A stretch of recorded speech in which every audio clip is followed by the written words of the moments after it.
so te den su ram lo ken chu atinaya Pathian ram lo ken chu anai to eme O Pathian ram lo ken chu anai to le O Pathian ram lo ken chu anai to le O karil ru in pei ro to ro tin min ko do ne lal pa chu ro quy na lo la ma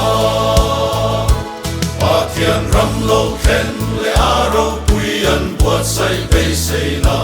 le kan lal lo lang tur kha lo khir lo ki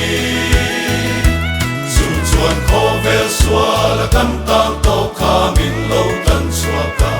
Pathian ram lo ken su anai to eme O Pathian ram lo ken su anai to le O Pathian ram lo ken su anai to le O karil ru in pei ro to ro tin min ko do ne lal pa chu ro quy na lo la ma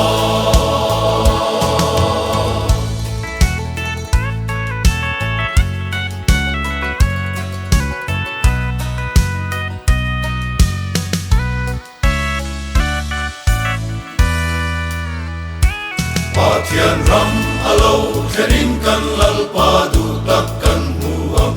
ram lan main kan lal chulang turani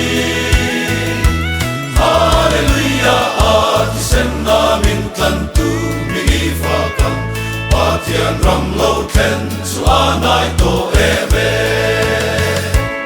O Pathian ram lo ken su anai to le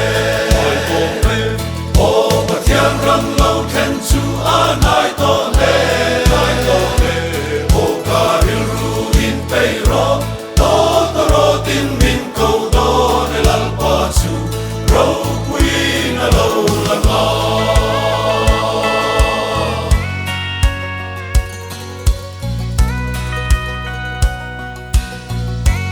O vel yan ha rea vangin alo mui zo ta mi te thin lung po a bei dong hial ta e Pathian ram chan chi ni shil lang u la in kai har ila Pathian ram lo ken su anai to eme